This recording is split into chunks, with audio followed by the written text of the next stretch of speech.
Esta es la tarde en el continente americano. Cuando anochece en Europa y amanece en Asia, así cae la tarde en el continente americano y transcurre la noche y el amanecer en el resto del mundo. La tarde. Hola, bienvenidos a la tarde de NTN 24, el canal de las Américas. Soy Idania Chirinos, como siempre un gusto y un compromiso acompañarles cada tarde. El gobierno de México anunció que invitará a la ONU a participar y observar el plan migratorio para frenar el flujo de centroamericanos hacia territorio estadounidense. El presidente Andrés Manuel López Obrador y su canciller Marcelo Ebrard presentaron las 5 medidas que se implementarán. Entre ellas, un despliegue militar en la frontera sur que incluye militares. Acuerdos en marcha. El gobierno mexicano presentó el plan completo para frenar la migración ilegal. Vamos a informar sobre el plan para atender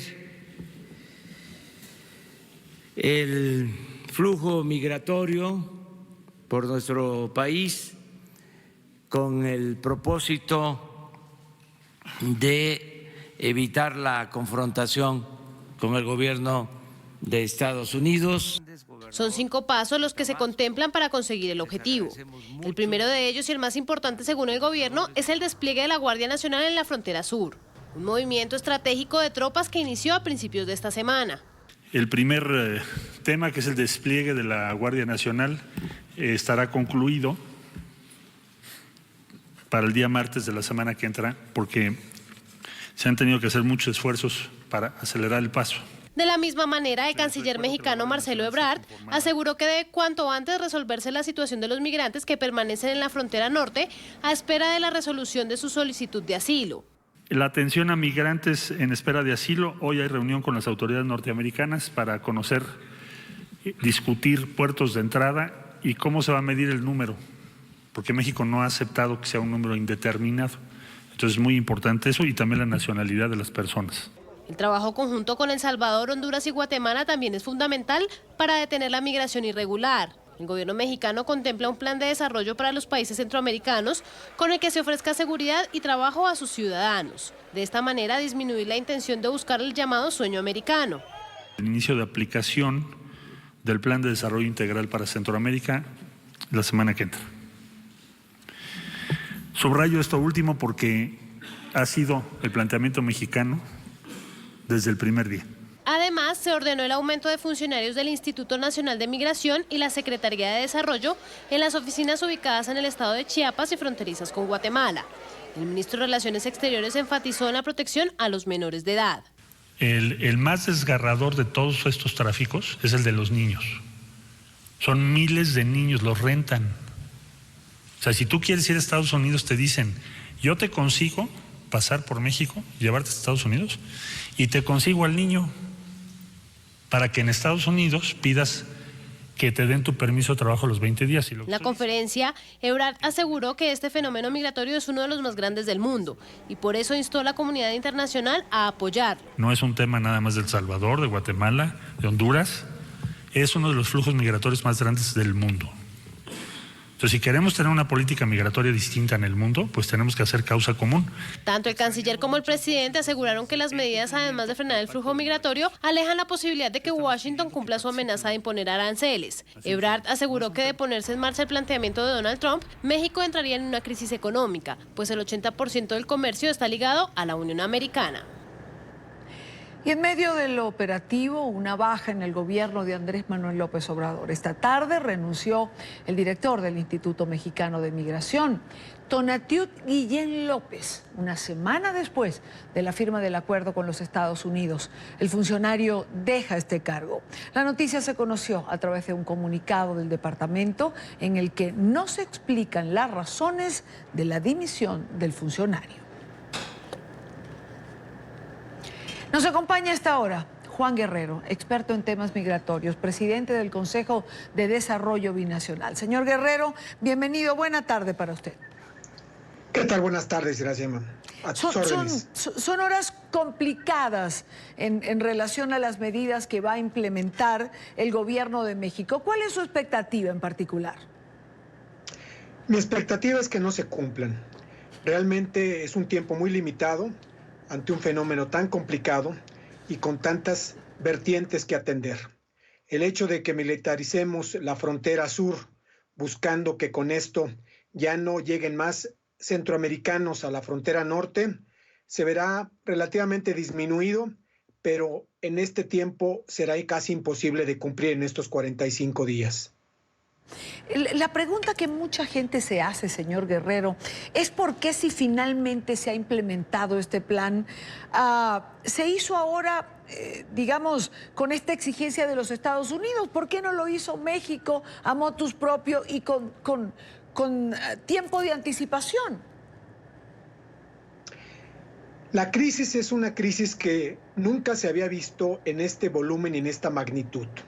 Realmente recordemos que la actual administración tiene 6 meses apenas de llegada y ante este fenómeno, el cual es de este tamaño y de estas dimensiones, no únicamente no se consideraron las políticas ni los recursos convenientes y adecuados.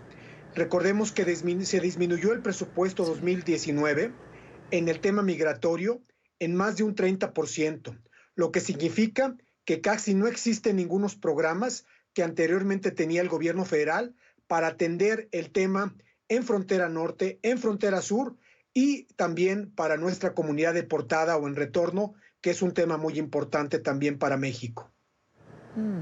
Ahora, señor Guerrero, Olga Sánchez, secretaria de Gobernación, el Interior, decía que México va a implementar un modelo especial que promueva visas de trabajo y atención de los derechos humanos de los migrantes. Sin embargo, hay quien piensa que el despliegue de 6,000 funcionarios de la Guardia Nacional a lo largo de la frontera no compagina bien con la atención de los derechos humanos. Completamente de acuerdo. No únicamente tenemos una Guardia Nacional que todavía no está en funciones, que no está debidamente capacitada y que en la parte de derechos humanos quizá no haya tenido la debida preparación. Por eso es importante contar con la presencia de la Comisión Nacional de Derechos Humanos que vigile y que sancione cualquier tipo de violación independientemente del estatus migratorio y que ONGs estén presentes ante esta situación que sin lugar a duda va a haber muchas violaciones y tenemos que estar ahí ayudando a nuestra comunidad. Es decir, si la orden es detener el flujo migratorio, pues la Guardia Nacional la va, digamos, a acatar y va a intentar frenar. Y la pregunta es también, ¿dónde queda el derecho de libre tránsito o el derecho de los migrantes finalmente, no? El derecho a migrar es un derecho que tenemos todos los seres humanos y que se tiene que ser respetado. Lo que actualmente la administración está buscando es el tratar de que tengan una migración segura, ya que lamentablemente la crisis de inseguridad que se vive en nuestro país está latente y pueden ser sujetos de secuestros, de extorsiones, de abusos por parte no únicamente de polleros, sino de crimen organizado que los puede reclutar para formar parte de sus filas. Esa es una situación que complica más aún la situación de seguridad que vivimos actualmente. Pero además de eso, se les está documentando con el fin de que puedan tener una estadía regular en el sureste de México. Ese es el documento y lo que se está haciendo actualmente. Con lo cual, nosotros no estamos de acuerdo, ya que realmente se tiene que permitir el libre tránsito a cualquier parte de México y con eso demostrar que somos un país que vive en libertad. Claro, pero fíjese una cosa, lo que se busca en este momento no es precisamente una migración segura, es decir, lo que se busca en este momento es frenar el flujo migratorio. Ese, digamos, es el norte de las medidas que se han anunciado. Completamente de acuerdo.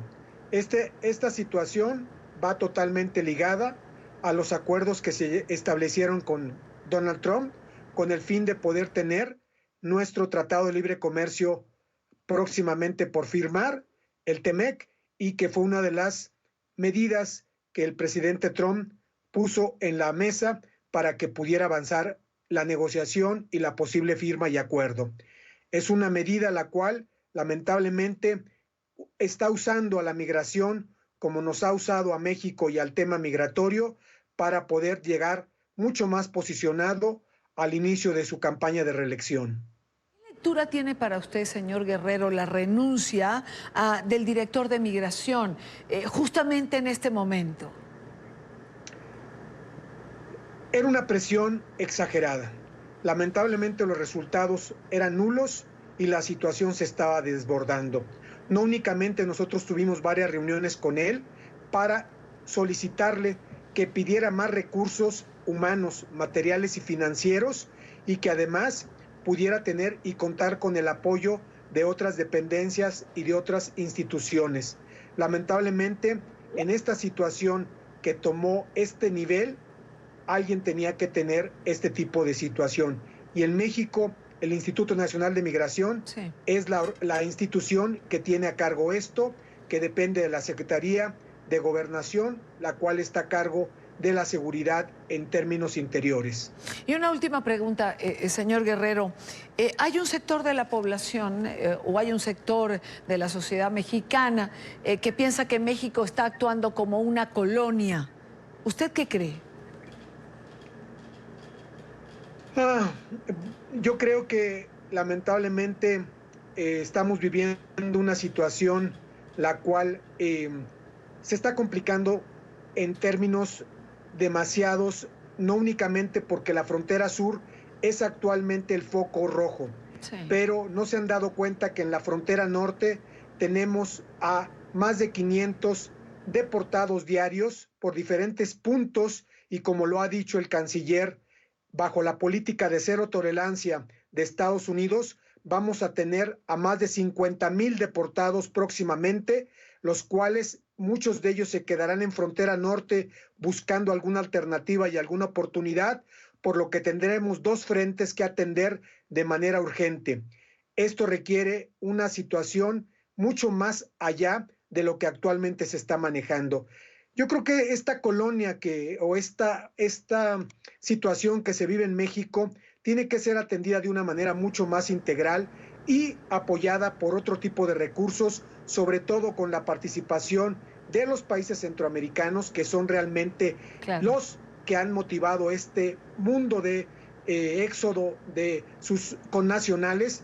Y no hablemos nada más de ellos, sino hablamos de haitianos, de africanos, de cubanos, los cuales se encuentran atorados en la frontera sur y todavía faltan por recibir más caravanas de otros países.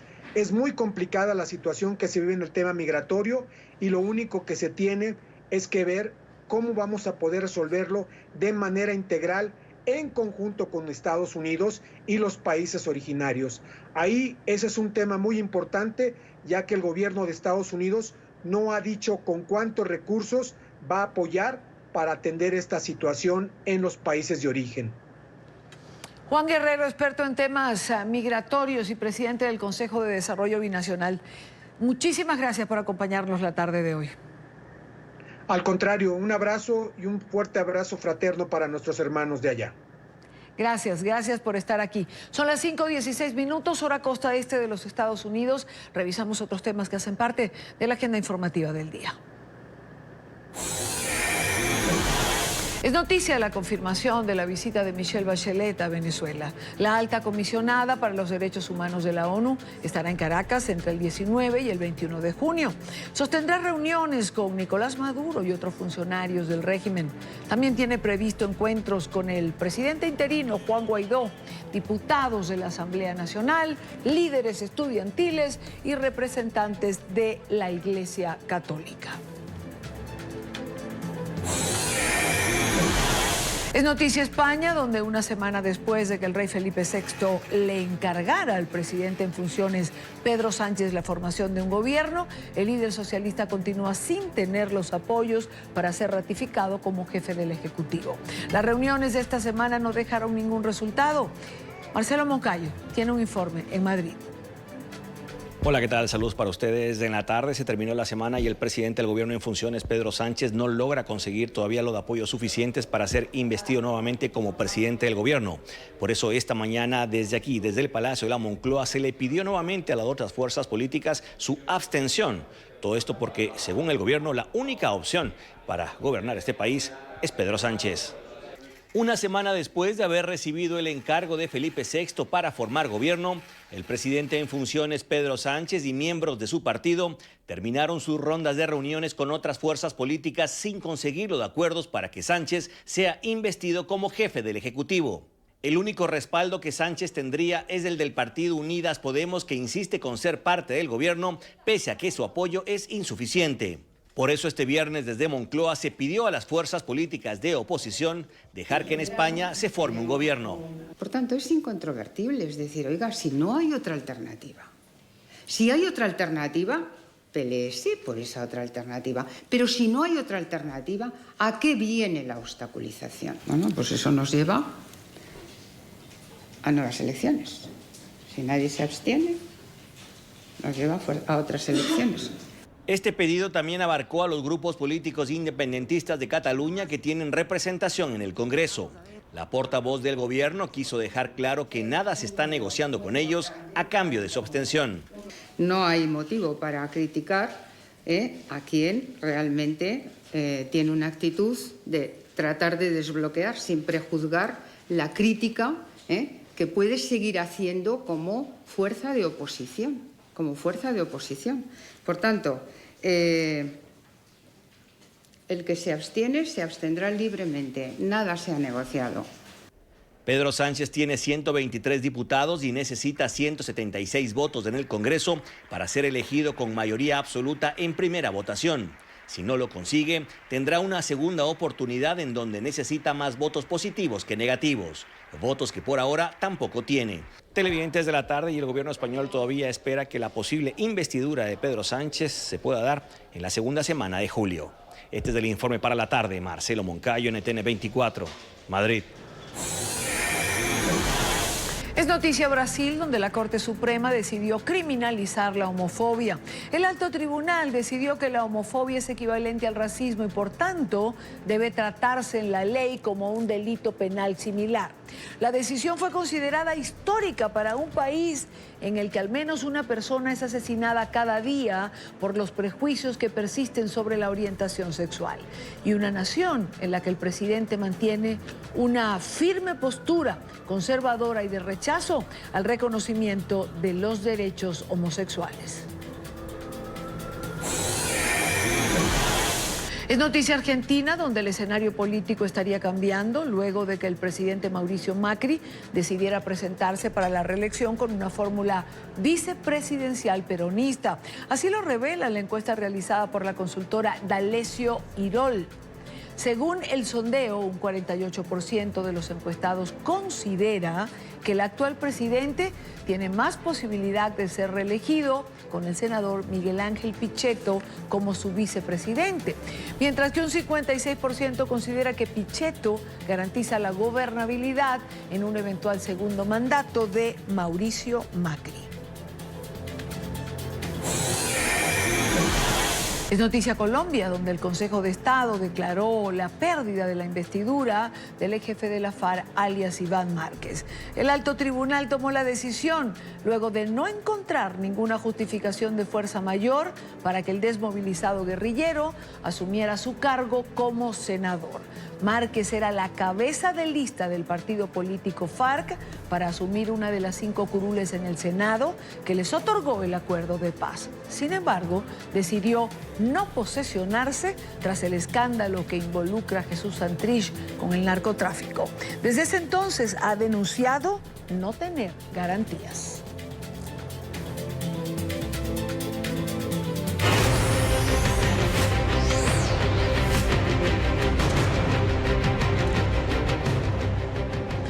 Guatemala es noticia. Inicia la cuenta regresiva para las elecciones presidenciales. Más de 8 millones de personas están convocadas a las urnas este domingo para elegir al sucesor de Jimmy Morales. El proceso electoral ha estado marcado por la exclusión de candidatos como, por ejemplo, la ex fiscal general Telma Aldana, una de las favoritas y abanderada de la lucha contra la corrupción ante denuncias en su contra durante su ejercicio como jefa del Ministerio Público entre el 2014 y el 2018.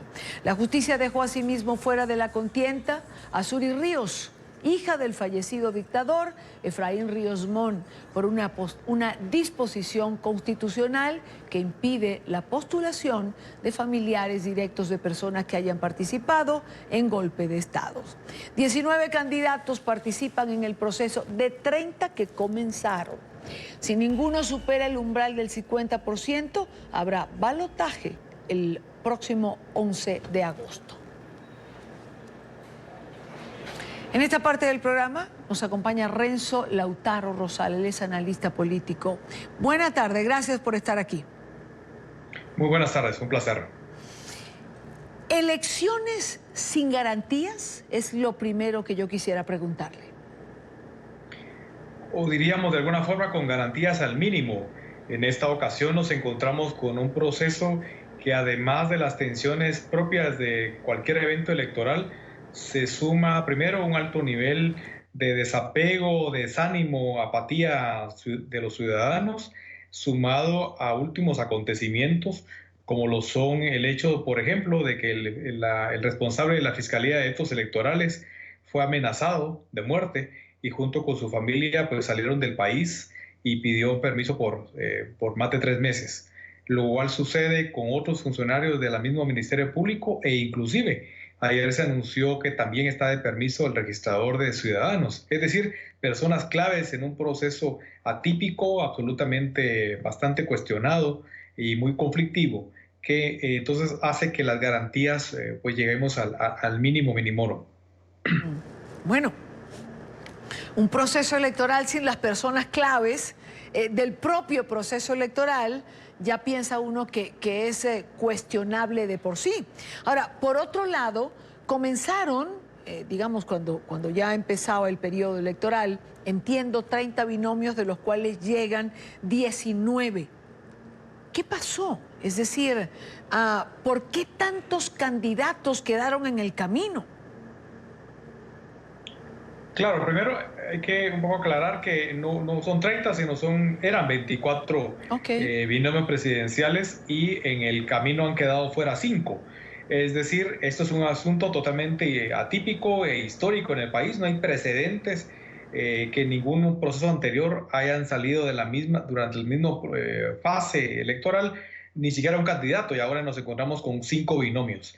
Aquí lo que nos encontramos es un alto nivel de judicialización de la política. Es decir, de los 5, 4 salen por una serie de aplicaciones de ley, incluyendo Suri Ríos por un artículo que tiene de dedicatoria de orden constitucional, y solo un candidato que también sale por la justicia, pero no la guatemalteca, sino la justicia de Estados Unidos, porque fue capturado en Miami, Florida, y por vínculos que tiene con el cartel de Sinaloa, con el narcotráfico. Ahora, señor Lautaro, usted ha calificado este proceso electoral como un proceso regresivo. Señala que se agota la democracia electoral. ¿Qué significa que se agote la democracia electoral? Es decir, ¿qué hay después de ella? Claro, esa es la gran preocupación de fondo. Es decir, en términos de modelos pues, más teóricos, la democracia electoral parte de algunos supuestos, entre ellos que las elecciones suponen cierto avance en la consolidación democrática, mayor fortalecimiento de las instituciones, respeto a la normativa electoral y por supuesto que el ejercicio ciudadano sea cada vez más pleno, cada vez más informado. Esos son los supuestos, entre otros. Sin embargo, ninguno de ellos se está cumpliendo hoy por hoy en Guatemala y lo que hay es poco ánimo para votar, pero al mismo tiempo a sabiendas de que la mayor parte de las opciones que están encabezando las encuestas de intención del voto y que solamente son un referente, por supuesto, son todas básicamente de la misma familia. Es decir, son todas aquellas que lo que están marcando es el símbolo de la continuidad e inclusive del fortalecimiento del régimen de impunidad. De ahí el calificativo por lo menos de mi parte, de que sea un proceso regresivo, en donde no apunta ni siquiera a que podamos subir algún pequeño escalón en materia de fortalecimiento democrático, sino por el contrario, nos encontramos en un proceso que está más cerca, digamos, de los regímenes autoritarios que de las democracias plenas. Ese desánimo que se nota en la población, en las encuestas que se hacen en la calle, ¿puede llevar a una abstención importante este domingo? Probablemente, es decir, puede que por un lado tengamos abstencionismo, segundo, por primera vez en Guatemala aplica, aunque con una modalidad poco clara, por primera vez tiene validez jurídica el voto nulo, que es parte de las reformas electorales aprobadas hace 3 años, y esos dos factores, abstencionismo, voto nulo, o que la gente vote básicamente bajo presión, bajo temor de lo que han impuesto diversos candidatos, especialmente a cargos a nivel local, que provienen de estructuras del narcotráfico o que tienen vestigios muy fuertes de los regímenes militares en el país, pues creo que es el símbolo en general de lo que puede darse especialmente en el votante rural. El votante urbano quizás tiene un poco más acceso a información, quizás va con un poco menos desapego, un poquito más de ánimo a votar, pero el conjunto del votante guatemalteco, de los más de 8.1 millones de empadronados, una buena cantidad de ellos están muy determinados por los primeros factores que mencioné. Señor Lautaro, ¿cómo a su criterio pasará el presidente Jimmy Morales a la historia cuando se vendió como una adalid contra la corrupción y terminó desarticulando, expulsando del país a los miembros de la CICIG, la Comisión Internacional contra la Impunidad en Guatemala, a quien se le reconoce internacionalmente unos logros importantes? Bueno, creo que el señor Jimmy Morales pasará a la historia en principio con ningún tipo de acierto para el país, con haberse convertido él en el principal operador de la búsqueda, no solo de la salida del comisionado Iván Velázquez y la CICIG, sino fundamentalmente uno de los principales responsables del frenar la lucha contra la impunidad.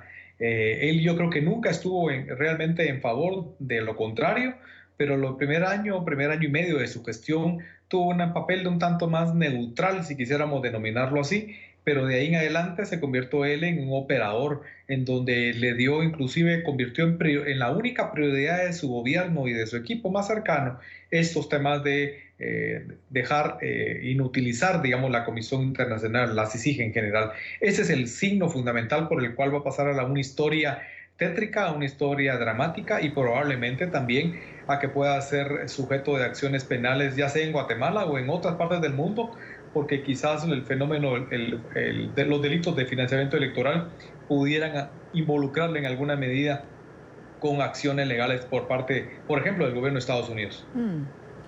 Renzo Lautaro Rosal, analista político, muchísimas gracias por acompañarnos la tarde de hoy. Un placer, un verdadero gusto.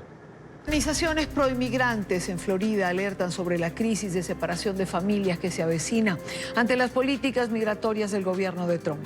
Piden a la Casa Blanca que beneficios migratorios como el TPS y el DACA, que están próximos a vencer, sean renovados. Paola Serna tiene un reporte. Paola.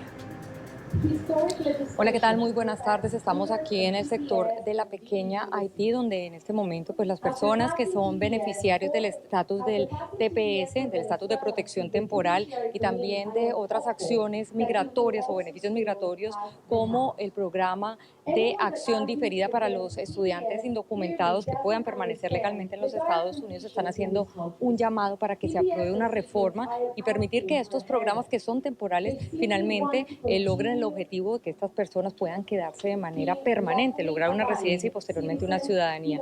Han venido hasta aquí a expresar la preocupación que existe sobre la necesidad de que estos programas no solo se renueven anualmente o temporalmente, sino que sean mantenidos y las personas logren este objetivo de la ciudadanía. Para hacer un llamado para que los beneficiarios de TPS y los jóvenes soñadores ya obtengan una permanencia en el país. Sabemos que estos jóvenes y estos beneficiarios beneficiarios de TPS, si no están enfrentándose a alguna amenaza de que le quiten estas protecciones, tienen que continuamente seguir pagando los costos asociados con la renovación.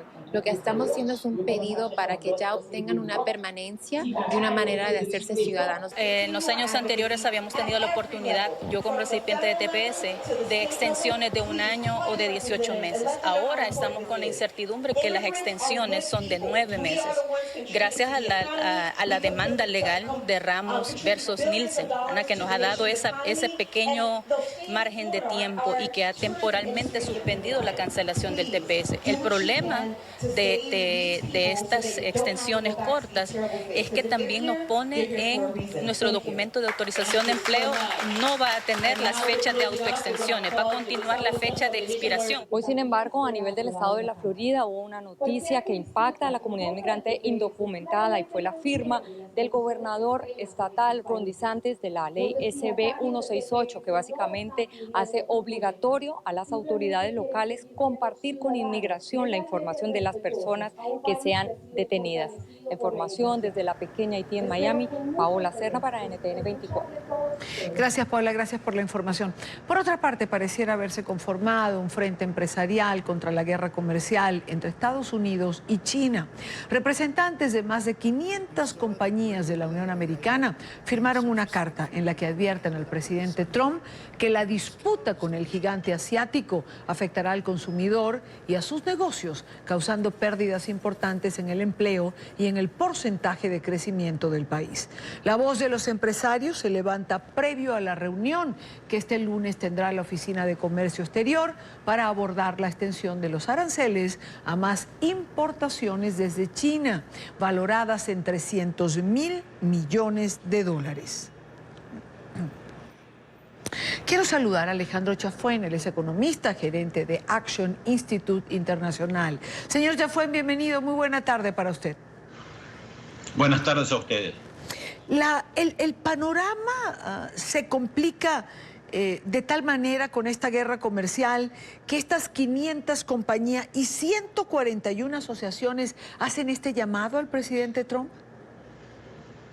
Sí, pero miren, esto es de cierta forma una pelea en familia. Yo creo que todo el mundo concuerda en Estados Unidos, tanto el jefe de economía de Trump, Lawrence Kudlow, es muy amigo del Instituto Heartland, que es el que elaboró este documento y juntó todas estas firmas.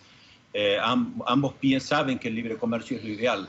Lo que pasa es que China no juega el libre comercio. El arancel promedio de China es más que el doble que el que tiene Estados Unidos. Así que una carta de este tipo tendría que ir primero a China más que ir a Estados Unidos. Pero las guerras comerciales las pagan todos. El presidente Trump, que está en una democracia, paga un costo más alto político, quizás está por verse, pero en un gobierno comunista autoritario como el de China, es más fácil para ellos poner presión también a las empresas norteamericanas para que pongan presión en el presidente Trump.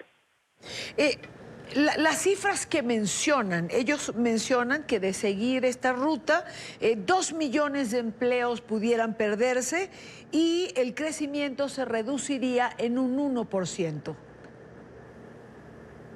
Me parece que son cifras exageradas. Yo pienso que lo que sí puede pasar es una caída en la tasa de crecimiento, pero dudo que sea un 1% en relación al 3% que esté creciendo.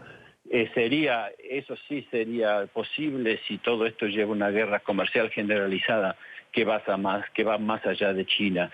En privado al presidente Trump, los grandes gobiernos del mundo, que son mucho más débiles que el de China, le están agradeciendo que tiene esta posición dura con China. La cuestión es que uno no sabe cuánta presión poner al gobierno chino para que abra la economía y cumpla con las reglas de propiedad intelectual, cumpla las reglas de transparencia económica como las que tienen que cumplir otros países. ¿El presidente Trump, señor Chafuen, entonces está en lo correcto?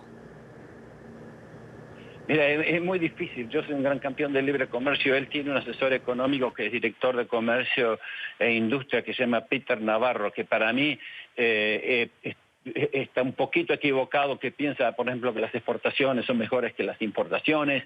Y yo creo que está bien ser duro con China, pero no se puede equiparar China con el comercio con Canadá, con México o con Europa.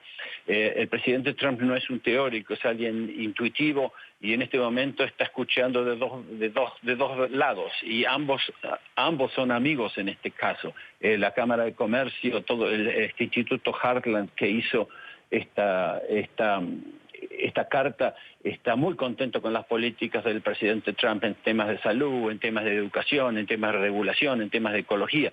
Pero el comercio libre realmente ayuda a unir pueblos, ayuda a crear riqueza. Pero es China el que más se tiene que acercar. Lo que pasa es que cómo hacer a un país tan poderoso, centralizado y autoritario cumplir con las reglas que cumplen todos los países, la gente en los países que están viendo tu programa de Latinoamérica, es difícil. Ahora, señor Chafuen, indudablemente, por más que no se quiera, digamos, todo este aumento de aranceles con China va a llegar al consumidor más temprano que tarde. Correcto, eso es completamente cierto, pero también le va a llegar al productor chino. No son solo, pierden, en economía pierden todos en el corto plazo en estas guerras comerciales. ¿De acuerdo? La economía no es el único fin de los gobiernos y de las sociedades. Es esencial, pero estoy completamente de acuerdo. Yo creo que el presidente Trump se equivoca muchas veces al hablar en forma muy ligera y en forma equivocada cuando dice, bueno, entonces que se queden todas las empresas en Estados Unidos y paguen arancel cero. Todos pierden en eso, porque no todos los países tienen las mismas ventajas comparativas, las mismas eficiencias. Así que hay errores en todos lados, pero si ustedes miran los datos y miran los números, el país que viola más las reglas comerciales es China. Entonces ahí tiene que haber la presión y nadie estaba poniéndole presión. Si todos pierden, al final nadie gana, entonces. Bueno, son procesos. Si esto termina en que China decide bajar aranceles, cumplir con las leyes de propiedad intelectual, ser más transparente, entonces todos ganaríamos. De vuelta, el área de libre comercio es donde más se ha mejorado casi en la economía en estas últimas 2 décadas. La tasa promedio, de aranceles bajó casi del 10-15%. Hoy en día en el mundo es como 2.8%. En Estados Unidos, Europa, Canadá es 1.7% la tasa de promedio. Así que hemos avanzado mucho. Honestamente, yo creo que que hay suficientes presiones para que no se cometan locuras, que hay que ir poniendo presión en China, pero estoy de acuerdo que cuanto antes existe un arreglo comercial con China y se pueda visorar un futuro de libre comercio y no de guerra comercial, será mejor para todos. Quiero agradecer a Alejandro Chafuen. Gracias por estar con nosotros, economista. Un placer. Igualmente para nosotros tenerle. Son las 5:49 minutos. Seguimos. El gobierno de Estados Unidos difundió un video que da cuenta del momento cuando agentes de Irán remueven minas instaladas en los buques petroleros atacados este jueves en el Golfo de Omán. Tras una reunión con la Liga Árabe, el secretario general de Naciones Unidas, Antonio Guterres, reafirmó que deben establecerse los hechos sobre el ataque a las embarcaciones e insistió en que el mundo no puede permitir un escalamiento mayor de hostilidades en esta región. Alejandro Rincón con la noticia. Alejandro. Hola, feliz tarde de viernes para todos. Primero fue el Consejo de Seguridad de la ONU el que debatió en privado la crisis actual en el Golfo de Omán, al otro lado del muro que tienen ustedes detrás de mí. Hoy ha sido el turno para el jefe de Naciones Unidas y el de la Liga Árabe. Los dos secretarios generales de estas entidades tuvieron un encuentro privado con el objetivo de analizar qué pasos adicionales puede tomar la comunidad internacional con un objetivo esencial: tratar de que haya un desescalamiento de las tensiones en esta región de Oriente Medio. Después de ese encuentro privado, los medios de comunicación tuvimos la oportunidad de ir a la oficina donde tuvo lugar esa reunión, en donde surgieron declaraciones, por una parte del jefe de Naciones Unidas y también de su contraparte, el secretario general de la Liga Árabe. Primero, el mensaje entregado por el secretario general de la ONU. Como ustedes saben, es importante saber la verdad, conocer la responsabilidad que tiene que ser clarificada. Obviamente hay un trabajo que tiene que ser hecho de forma independiente que va a verificar estos hechos. Así que, sea lo que sea, la comunidad internacional tiene que apoyar todos estos esfuerzos con relación a proveer esta información. Una precisión importante sobre esas declaraciones que ustedes acaban de escuchar. Una organización como Naciones Unidas puede emprender una investigación para establecer los hechos, como lo pidió el secretario general, si y solo si hay un mandato, que en este caso en particular lo establece la Asamblea General o el Consejo de Seguridad. Y esa es una posibilidad que todavía no se baraja en el cuerpo diplomático de este organismo internacional. Ese pedido, sin embargo, hace eco en la contraparte de Guterres, el jefe de la Liga Árabe, quien hizo parte de esta saga de consultas después de las cuales expresó preocupación por lo que considera un mal comportamiento de parte de Irán. Tristemente tenemos un problema, y es un problema en esta región que es muy importante. Es un problema que ha considerado a una nación en particular, Irán. Y es necesario en todo este procedimiento reconocer cualquier involucramiento de ellos.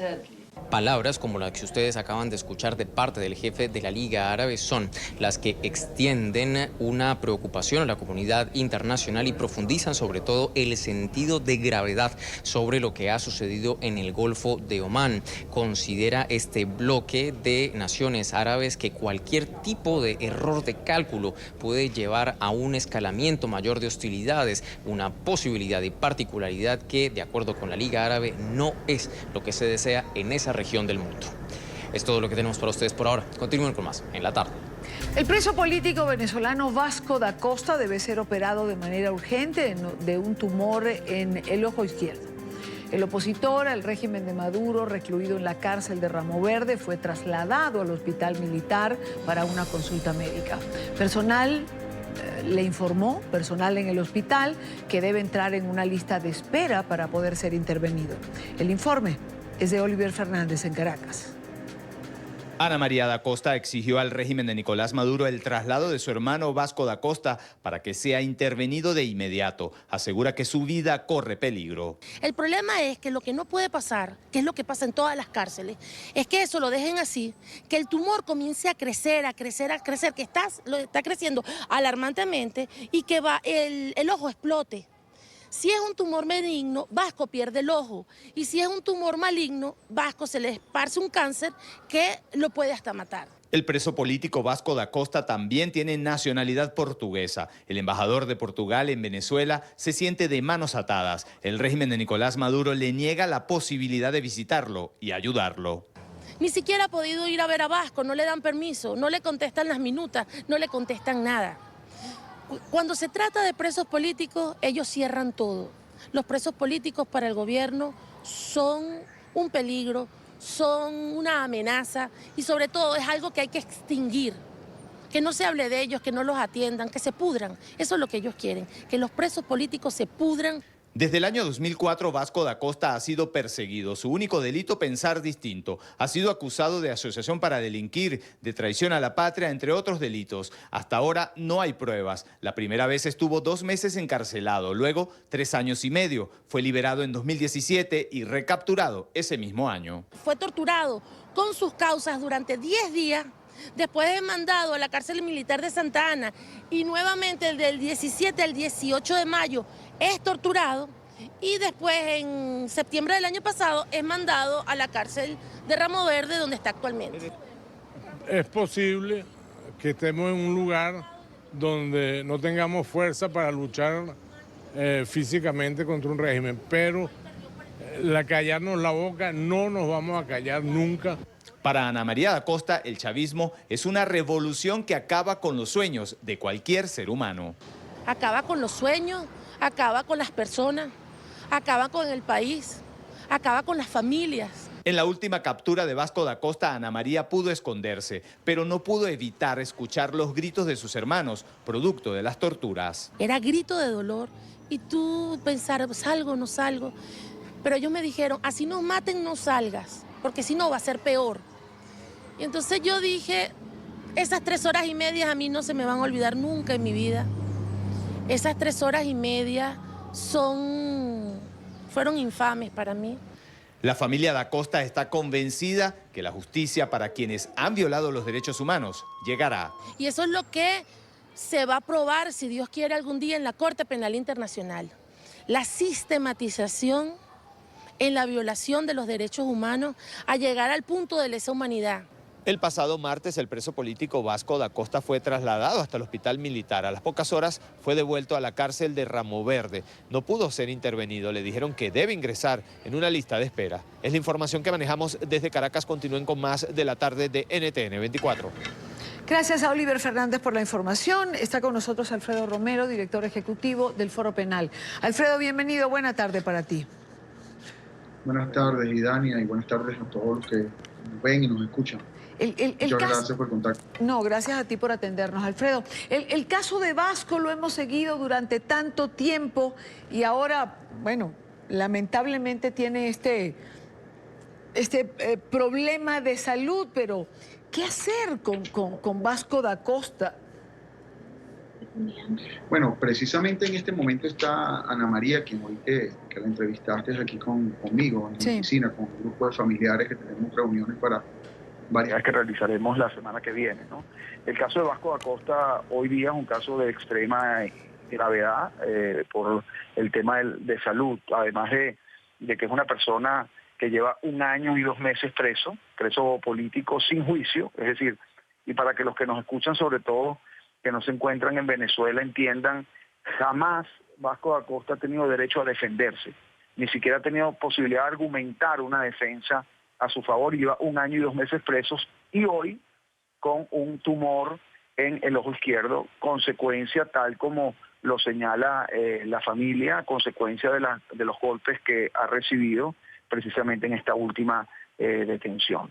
Esto no es la primera vez, lamentablemente hemos tenido varios casos de presos políticos que a consecuencia de torturas y tratos crueles e inhumanos tienen pues problemas de la salud, además de lo que sufrieron o los daños que sufrieron por las torturas, las consecuencias son bastante graves. Tal como tú lo decías allí, hoy precisamente, como les dije, Ana María, su hermana, está aquí conmigo, está aquí al frente mío precisamente mientras yo converso contigo, Idania. Estamos hablando de esta situación que, como ella misma lo decía, requiere una operación ya de manera urgente, porque si le estalla este tumor que va creciendo en el ojo izquierdo de manera importante, pues eso va a tener unas consecuencias aún peores. Todavía no se sabe si el tumor, en ese sentido, pues estamos rezando para que el tumor no sea maligno, todavía no se sabe si el tumor es maligno o benigno, pero a todo evento el hecho de que vaya creciendo en el ojo izquierdo, esto le puede traer una consecuencia importante si no se trata de manera inmediata. Posibilidades, Alfredo, de que sea visto por otros médicos, es decir, en un caso extremo como el de Vasco, ¿no se puede conseguir una autorización especial? Bueno, esa pregunta es importante porque debería poderse hacer de una manera bastante rápida y ágil en un país donde se respetan los derechos humanos y la justicia funciona. Pero el hecho es que incluso lograr la atención médica de un preso político el día de hoy es todo un problema, unos trámites engorrosos. Vasco da Costa, esta situación que se le plantea es en virtud de que se vio y la emergencia ocasiona que lo lleven al hospital militar, un hospital que tiene resguardo de las autoridades militares, donde él se encuentra, por cierto, encarcelado, porque además hay que recordar que Vasco da Costa es uno de los presos políticos civiles que están siendo procesados por un tribunal militar y se encuentran en una cárcel militar. Entonces, todavía el resguardo y el control de cada uno de los pasos de estos presos políticos es aún mayor.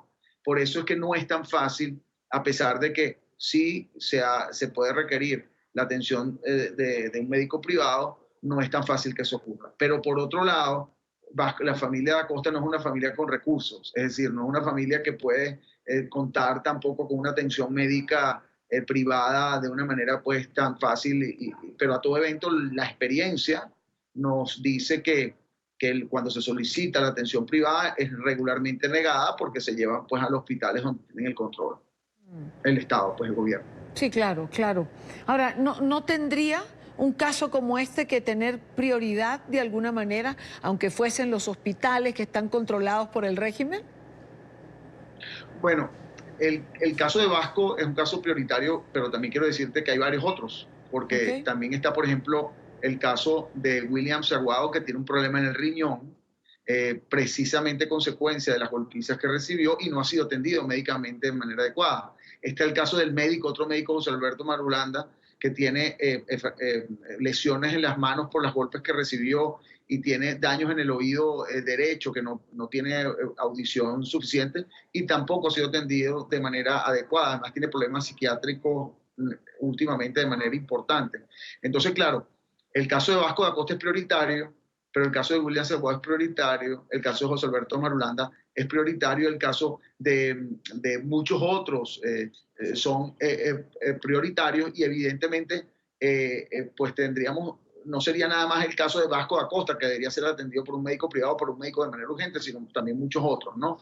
Entonces nuestros requerimientos son siempre en cada uno de estos casos, pero como te dije, la experiencia, inclusive tratándose de médicos, como el caso de José Alberto Marulanda, que pudiese ser atendido hasta por un médico amigo o en el mismo hospital donde él trabajaba, los requerimientos de atención han sido en su gran mayoría de los casos retrasados, sí. Y la atención ha sido a través del hospital militar. Pero como lo hemos dicho también, y eso lo hemos denunciado ante las diferentes instancias nacionales e internacionales, lamentablemente la salud, es decir, los daños a la salud de las personas son utilizadas o han venido siendo utilizadas como mecanismo también de tortura o trato cruel e inhumano para los presos políticos. Bueno, evidentemente es un trato cruel, pero también al final, Alfredo, uno termina pensando que no les importa, el estado de salud de la gente que tienen detenida. El caso de Marulanda es también un ejemplo perfecto y de todos los que has mencionado. Si se mueren o no se mueren, al final al régimen creo que le da igual. Bueno, lamentablemente es así, lamentablemente así lo hemos denunciado. Quiero decirte que nosotros igual insistimos porque dentro de todas estas situaciones encontramos personas, incluso funcionarios que de alguna manera entienden la situación y digamos que ayudan en ciertas ocasiones, pero hay muchas trancas en el medio del camino, ¿no? En el hospital militar, a pesar de que es difícil llevarlos, la atención médica en el hospital militar en muchas ocasiones es buena, digamos, buena sí. Dentro de, comparativamente con lo que ocurre en Venezuela, y en eso no podemos nosotros ser críticos en cuanto a la atención en el hospital militar. Por eso te decía que claro. No se trata de un médico privado o un médico público, sino se trata de que realmente lo trasladen, que realmente haya la voluntad del sistema, digamos, que lo tiene encarcelado, de que él se trate médicamente. Ese es el gran problema que está ocurriendo. Alfredo, Michelle Bachelet anunció hoy que va a viajar a Venezuela. ¿Crees que haya posibilidad de plantearle estos casos, que los familiares de estas personas cuya salud está afectada tengan la oportunidad de plantearle estos casos? Mira, no te podría responder ahorita concretamente porque no he tenido la oportunidad de reunirme con el equipo de ella. Espero hacerlo. Ya para el lunes tenemos, por cierto, vamos a tener una rueda de prensa que siempre en NTN 24 está presente precisamente para hablar de este tema. Lo que sí te puedo decir que en este momento, pero es solo una percepción, repito, no quiero dar una opinión antes de poder saber exactamente qué es lo que está ocurriendo. Sí nos llama la atención que no fue que hubo un anuncio de que venía, se filtró una información del lado del gobierno que ella venía y que el equipo de ella estaba aquí, y evidentemente a nosotros nos cae un poco de sorpresa porque lo lógico era que si había discreción para estar aquí en cuanto al lado de las víctimas, también debería haber discreción del lado del gobierno. Es decir, no puede ser que vengan y que el gobierno se entere que es precisamente el que se denuncia por violación a los derechos humanos y sea el que sabe lo que está ocurriendo, y del lado de las víctimas, de las organizaciones de derechos humanos, no se tenga información clara. Yo no estoy tan seguro, repito, no quiero dar una opinión todavía al respecto, pero no estamos todavía tan seguros que la visita sea apropiada en estos momentos, primero, y segundo, si realmente la visita va a tener consecuencias positivas, si acaso la visita tiene, por ejemplo, el objetivo de visitar presos políticos, si tiene el objetivo de hablar con las ONGs, de hablar con las familiares de víctimas, etcétera. Tampoco sabemos si eso va a ocurrir, ¿no? Pero, como te digo, no, fue una sorpresa que se hablara de la visita de manera inmediata, y además que se esté hablando de supuesto convenio para la liberación de presos políticos, cuando el Foro Penal, que es la ONG que representa la mayor cantidad de presos políticos, ni siquiera está enterado de qué presos políticos están hablando y realmente en qué condiciones se está hablando. Porque un tema importante, un poco adelantando lo que puede ser alguna opinión al respecto, es que primero estamos hablando de 773 presos políticos. Para que haya realmente un, digamos, por decir, un gesto de realmente de respeto a los derechos humanos, tiene que haber la liberación de todos los presos políticos. Claro. Punto 1. Punto 2. Siempre hemos hablado del efecto puerta giratoria. Es decir, van a excarcelar presos con medidas restrictivas a su libertad, como es, hay más de 800 en el país de los más de 15.000 detenidos que ha habido desde el 2014, van a excarcelarlos para encarcelar unos nuevos, o realmente van a excarcelar para que no exista o se cese la persecución política. Esas cosas son importantes entenderlas y ver de qué manera, qué mecanismos se van a utilizar para que esas situaciones ocurran y se respeten. Bueno, creo que, digamos, hay mucho que tener claro todavía en relación a la visita de Bachelet. Además, también hay que tener claridad en relación a si se le va a permitir movimiento a Bachelet para que pueda asistir a los distintos lugares y ver la realidad, y no como pasó con su equipo, Alfredo, que antes de que llegaran pretendían pintar, arreglar, modificar lo que es el estado real de hospitales, cárceles, etcétera. Sí, bueno, esas son cosas que, como te digo, no quiero adelantarme y emitir opiniones negativas ni positivas hasta que no sepa exactamente de qué se trata. Incluso si no se produce reunión, no sabemos ni siquiera si vamos a ser parte todavía de esa visita, si los familiares están aquí, así como está Ana María aquí al frente mío, Ana María da Costa, hermana de Vasco da Costa. Sí. Hoy tenemos reunión con varios de los familiares del comité de víctimas, precisamente porque hay mucha ansiedad, porque recuérdate que aquí lo que buscamos, los familiares lo que buscan es la libertad de sus seres queridos. Eso se tiene que lograr, efectivamente. Y el pueblo venezolano lo que busca es que cese la persecución, es decir, que no los encarcelen a unos nuevos cuando liberan a otros que están hoy en día presos, ¿no? Eso es lo que buscamos, particularmente lo que respecta a la organización que represento. Y que no asesinen más gente, por ejemplo. Estamos hablando de 273 personas asesinadas desde hace un tiempo, que también hoy, que estuvo en Maracay, hablaba con Iván Urbina, por ejemplo, padre de Fabián Urbina, y él muy ansioso decía, bueno, pero Bachelet va a conocer el caso de mi hijo, un muchacho de 16 años asesinado en el 2017. Eso lo va a conocer Bachelet. Esas son las cosas que debemos nosotros saber, pues, ¿no? Pues Alfredo, como siempre, gracias por estar con nosotros estos minutos en NTN 24. Muchas gracias a ti, Dania, siempre la orden. Vale, buena tarde. Alfredo Romero, director ejecutivo del Foro Penal en Venezuela. Son las 6:16 minutos en Caracas. Y ya que hablamos de la señora Bachelet y de su próxima visita a Venezuela, defensores de derechos humanos y organizaciones civiles exigen que sea una visita amplia y que se le permita ver la realidad, como lo ha dicho Alfredo Romero también hace unos minutos. Han exigido que pueda visitar hospitales, cárceles, constatar la situación de los presos políticos y también de los enfermos. Señalan que una visita guiada por Maduro sería un engaño más. El reporte lo tiene Luis Laya en Caracas. Hola, buenas tardes. En Venezuela, médicos y también defensores de derechos humanos hacen la exigencia a Michelle Bachelet, tras conocerse el anuncio de su visita el próximo 19 de junio, que no sea un recorrido guiado por el régimen de Nicolás Maduro, que sea una visita imparcial que permita constatar realmente las violaciones a los derechos humanos y también la crisis humanitaria que se vive en el país. Señalan es una muy buena oportunidad para resaltar lo que vive Venezuela. Será una oportunidad para que en primera persona pueda identificar pueda apreciar el sufrimiento de las familias y de las personas, no en los últimos 2 meses ni en los últimos 6 meses, sino el producto de una crisis que ha avanzado durante un periodo de 5 años. Esta es la esperanza de quienes hoy denuncian la crisis venezolana ante la visita que realizará a Venezuela Michelle Bachelet el próximo 19 de junio. Exigen que pueda visitar las cárceles, constatar las torturas, visitar los hospitales y que no sea lo que califican como una visita guiada.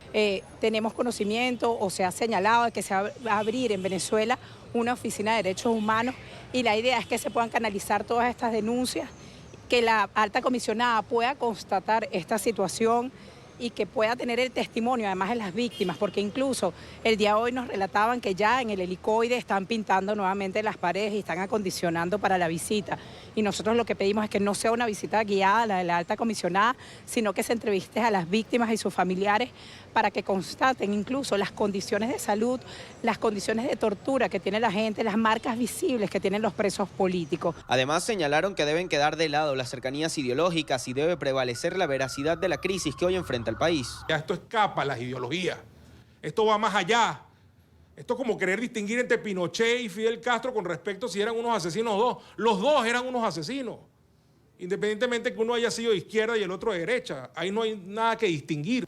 Y que no es que se reúna con el gobierno, sino que se reúna con la gente para que entienda las necesidades que tiene la gente y el hecho de que se percate efectivamente de la realidad que hay en el país. El exministro de Salud, Félix Oleta, le hizo un llamado a Bachelet a que anteponga su sensibilidad humana y su carácter de servidora pública a los compromisos políticos. Esa sensibilidad tiene que estar por encima de cualquier tipo de compromiso ideológico. Es el compromiso con la vida. Y ese es el compromiso que deberíamos tener todos los venezolanos.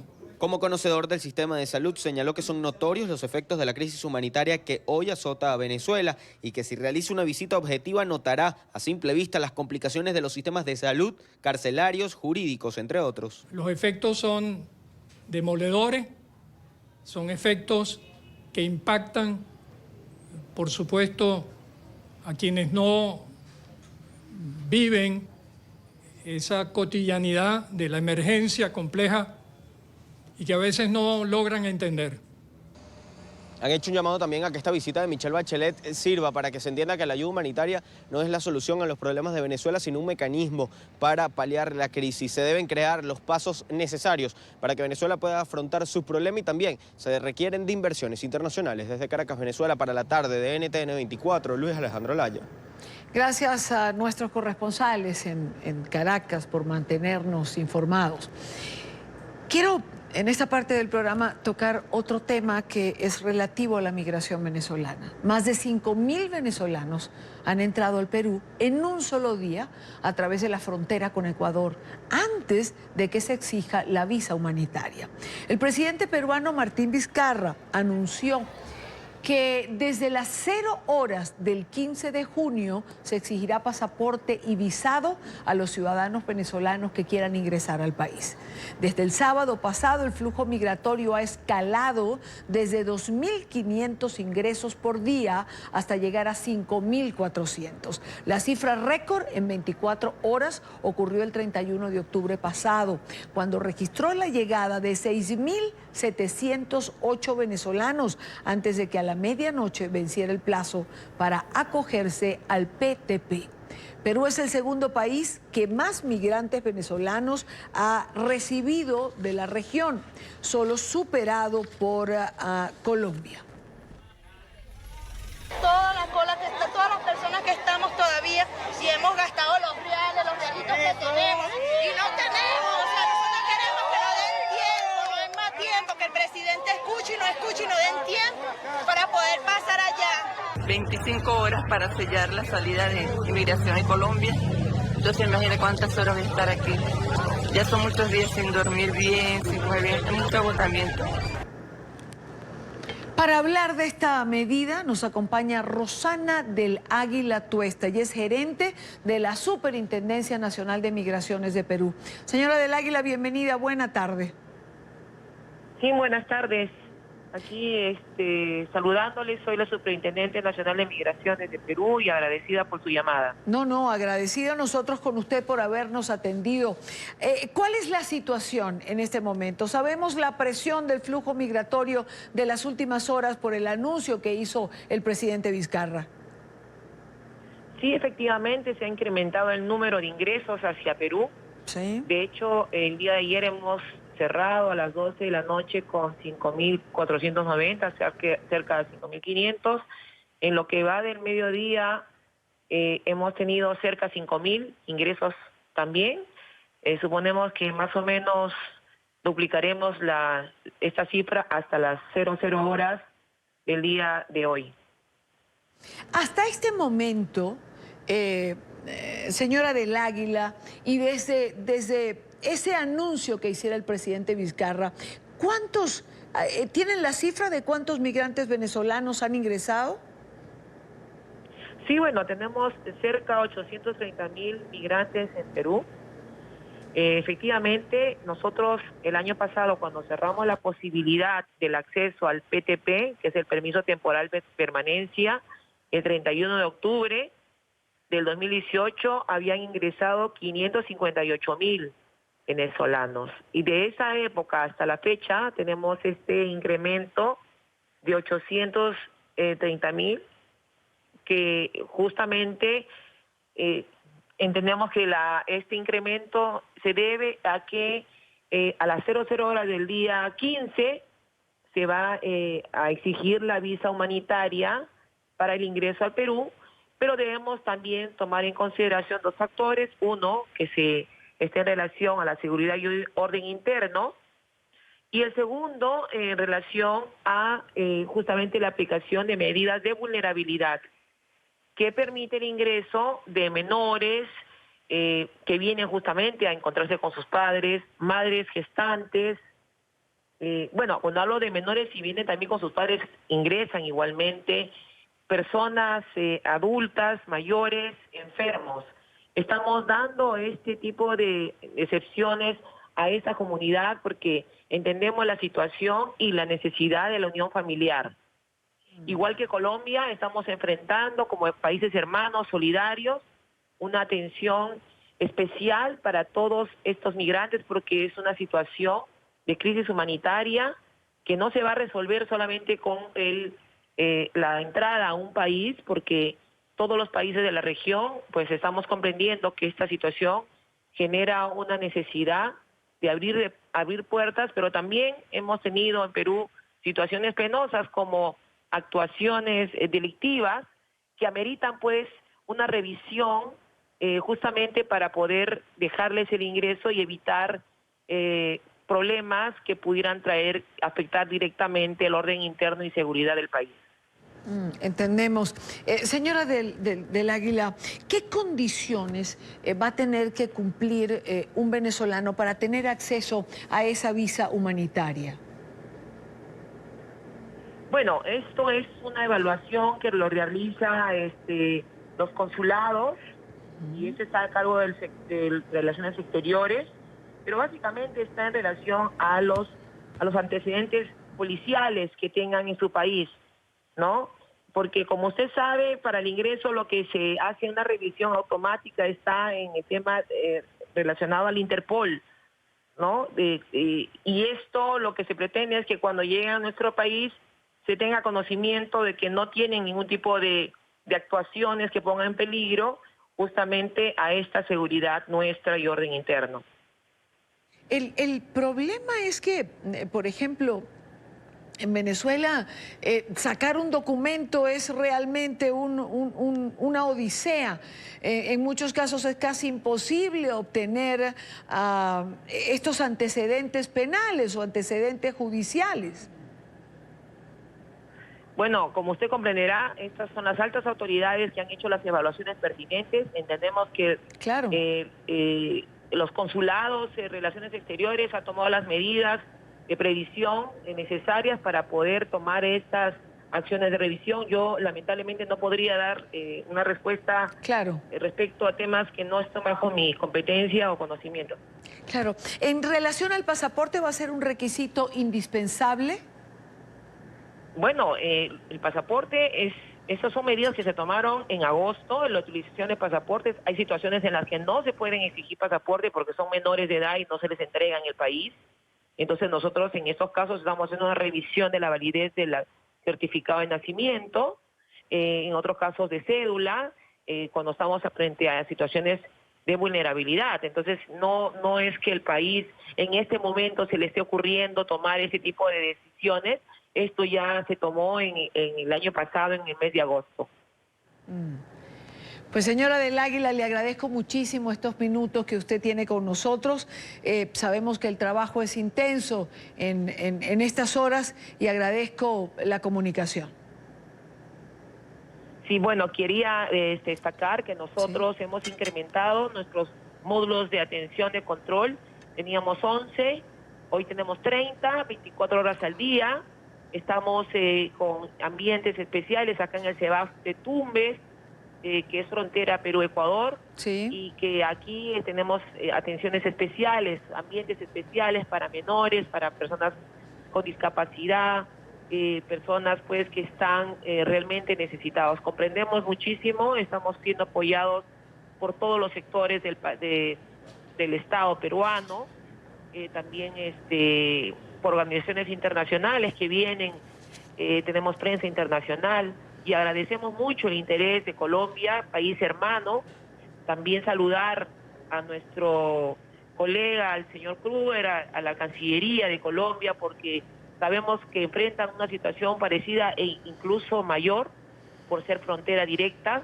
Sin embargo, estamos trabajando de manera conjunta para poder buscar soluciones respecto a nuestro tratamiento migratorio, y por supuesto siendo conscientes de la situación y de lo que esto genera como seres humanos que somos, ¿no?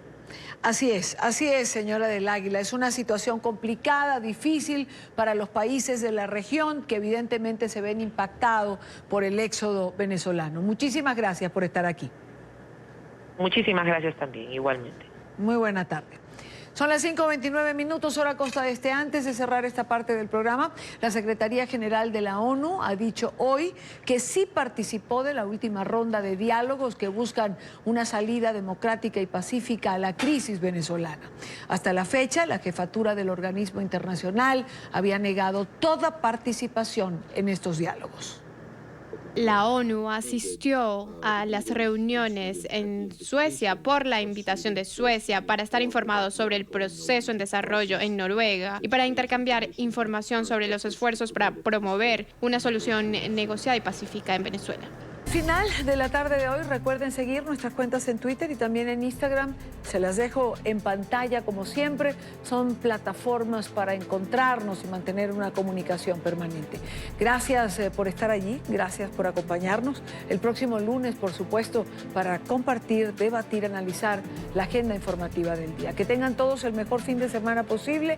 Carlos Eduardo Sánchez les acompaña en la tarde fin de semana.